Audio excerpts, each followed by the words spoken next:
Hey guys, how's it going? It's Thang and welcome to this video. So today I'm going to show you my Coco Coir mixture, which you pretty much read about it or seen online somewhere as well. I've finally switched over to it and I find that it's actually a lot better than dirt and soil mixture that I've been using for years.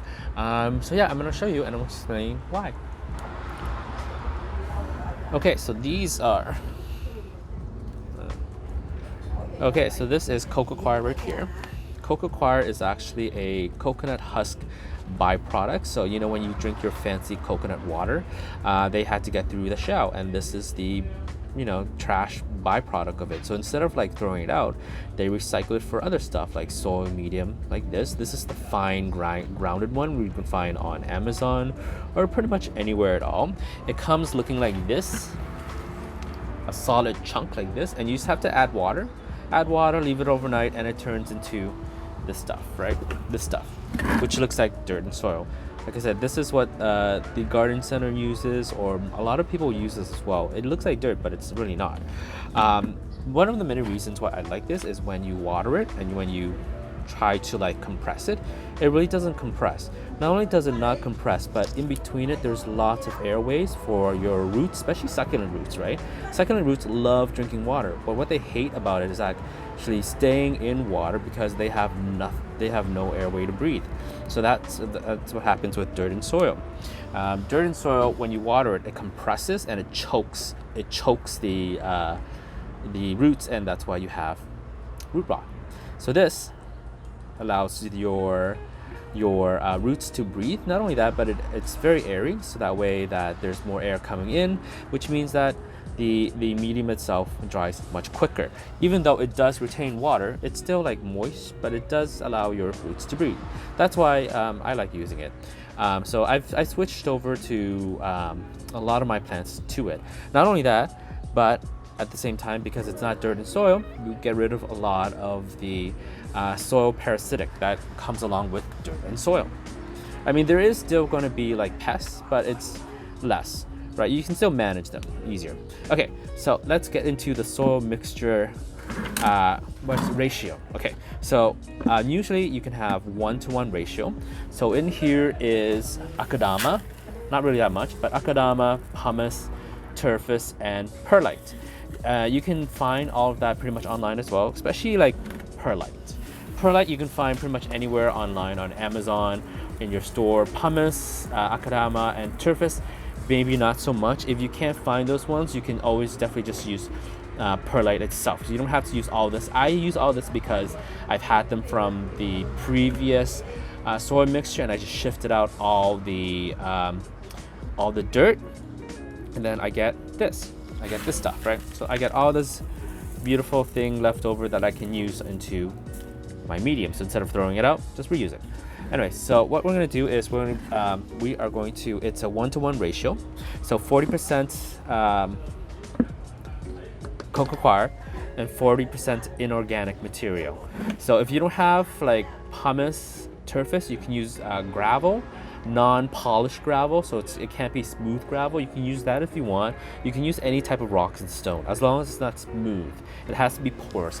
Porous means that it will be able to absorb the water in it, okay? So this is what I use. So usually I just 1, 2, 3, and I mix it up. I mix it up. So depending on where you live, if you live in an area where it's more dry, you can have more of the Coco Coir, so that way it can retain more water. I live in Canadia, so 7 months of the year it's pretty much indoor, so I require more of the inorganic material, so this material right here, so that way it dries faster, it's more airy, so it doesn't destroy my plants. So this looks like it's a pretty good mix. Like this usually is a pretty good mix, but that's not a 1-to-1 ratio for me anyways. So I need it to be a 1-to-1 ratio. So you can lessen or more of the inorganic if you want to. Okay. See? I like Coco Coir as well because like when you mix them, it mixes more evenly than dirt and soil does. Dirt and soil, when you mix them, what happens is a lot of the dirt just falls to the bottom. and then you have an uneven type of substrate, especially for your succulents. Like when you have this, right? When you have this and you have dirt, a lot of the dirt just falls to the bottom of the pot, or in the middle of the pot, and it just compresses there. I find that it's very problematic with like indoor succulents. I find it very problematic because then it just chokes the rooting system, and that's no bueno. See, you mix that, and everything looks a lot more even. You see how even that is? Right? Let's do a little bit more so that looks more even for me. Okay, that looks like a 1-to-1 ratio. You mix it up.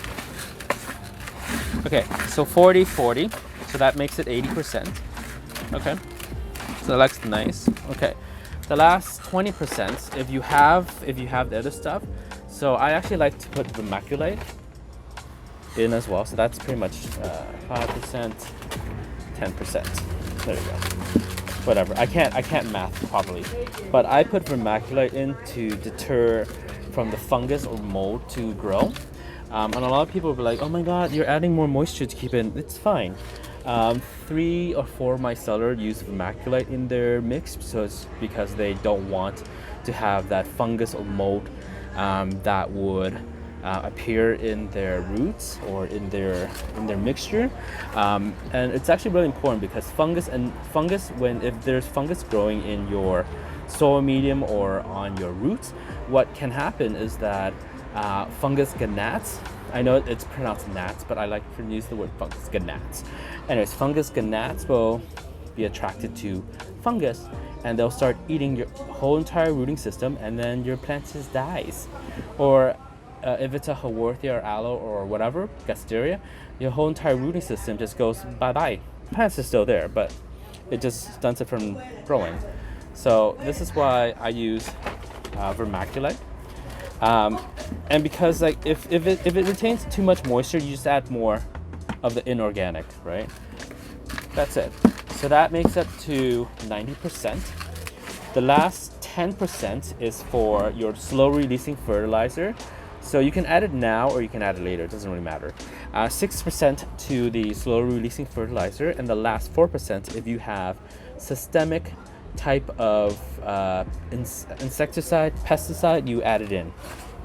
But if you don't, then you just go 45, and 10% vermiculite, and you should be fine. You can always add slow releasing fertilizer afterwards if you want to, but this looks like it's a good mix. See, that looks like it's a really good, nice, airy, non-compacting, moisture retaining medium substrate for your succulents. And I've switched over, and I've actually find that it works for quite a lot of type of other plants as well. So the aloe that I've showed right here, before it was in a soil medium, mixture of like pumice, perlite, whatever. It wasn't grabbing the water very well. It was actually worse than this. It was actually more flatter, a lot more flatter. But once I moved it over here, it drank really, really easily. It works for Sensiverias as well.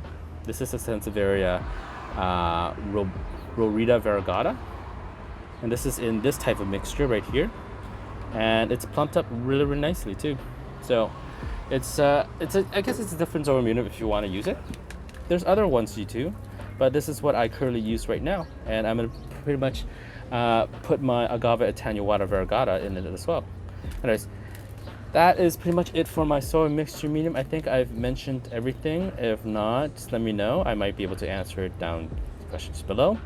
If you're looking to buy stuff, I think if you're Canadian, I'll link my Amazon page on there. You can find pretty much all my stuff on there. Anyways, I'll see you guys later. If you like this video, press like and subscribe, and I'll see you guys later. Love you, bye.